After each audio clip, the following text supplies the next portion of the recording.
Welcome to the Fast Five by Fear and Greed. I'm Michael Thompson, and good morning, Sean Aylmer. Good morning, Michael.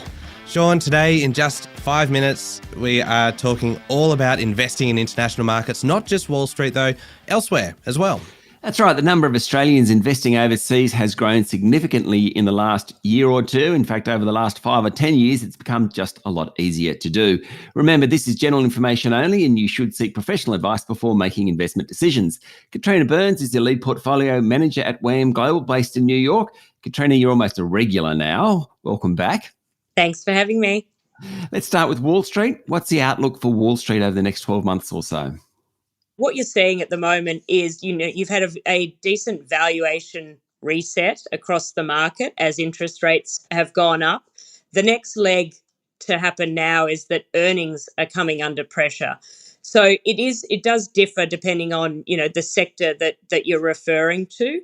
But there are, when you look at analyst forecasts across the market, they do generally look very high. And so what you're seeing is that as companies report each quarterly set of earnings, those expectations are coming down. So it's really a matter of trying to find opportunities within that, identify companies that, don't have a decent amount of earnings risk and that can weather the deteriorating macro environment that is surrounding them. So I'd say, look, it's a very much a opportunistic environment where, you have to pick out the individual stocks rather than saying that the market itself looks cheap or expensive. What about Europe? Yeah, Europe's been very interesting because they've had as well as having rising interest rates, they've had significant amount of food inflation and energy price inflation.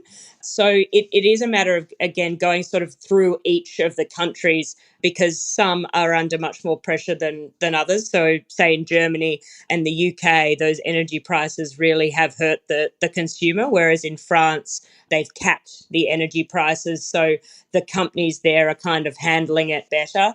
It is, areas such as housing, anything consumer goods related really has come under pressure, whereas anything travel related, the falling euro and pound are certainly helping travel rebound. So companies exposed to that have actually done pretty well. But yes, they have had the additional compounding pressure of those energy prices when you compare Europe to the US. I suppose the one thing about Europe, some of the valuations have come off quite a bit, though. That's to its advantage. Absolutely. And that's a really good point.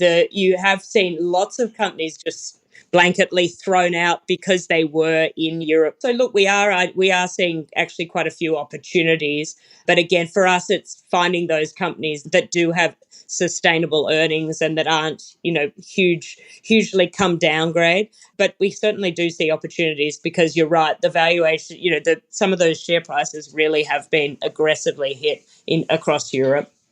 Closer to home, Asia and the big markets in Asia, Japan, Korea, China. So I'm not really thinking emerging markets. I'm thinking about more the developed markets. What's the outlook for them? Look, Japan's been a tough market to even go visit because because of the lockdowns there have lasted a lot longer, and I guess the willingness, given the history and so forth, it has been a market that's been tough to get on the ground. But there are some fantastic businesses in Japan, and we do actually see opportunities there. There are a lot of exporters that are dependent on what the yen does. So it is nuanced and you've got to sort of pick within the market. There's companies like, we own a discount supermarket player there that's kind of the Aldi equivalent. We think is doing really well and will continue to, given the trading down that you're seeing as the economy, growth more generally comes under pressure.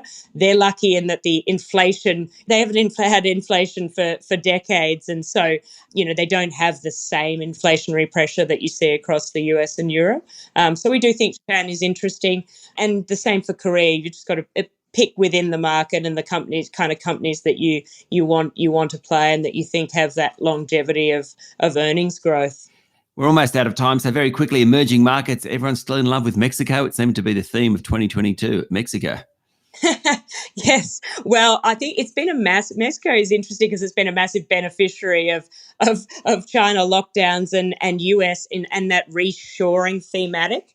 And It is a thematic you're seeing, across the world as companies try to diversify their supply chains, given everyone realized they were just a little too reliant on China through COVID and then the subsequent lockdowns. So I think, I think Mexico will continue to benefit from that reshoring. And there's a lot of US companies that are using it as a option for where to set up, manufacturing or assembly, etc. So I think, it should continue to benefit from that.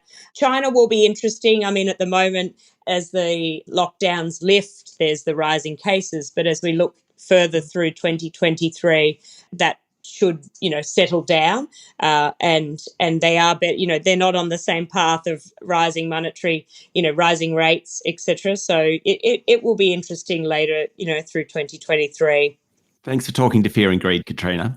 Thanks so much for your time. That was Catriona Burns, lead portfolio manager at WAM Global. Michael, do you know where to invest now? No, I do know we managed to cover about 2/3 of the world in just under 5 minutes. I suspect that is something near a record. I think so. As always, you should get professional advice before making any investment decisions. Thank you very much, Sean. Thanks, Michael. That's it for today. Make sure you hit follow on the podcast. A new episode every day, regular business news back from January 16. I'm Michael Thompson, and that was the Fast Five by Fear and Greed.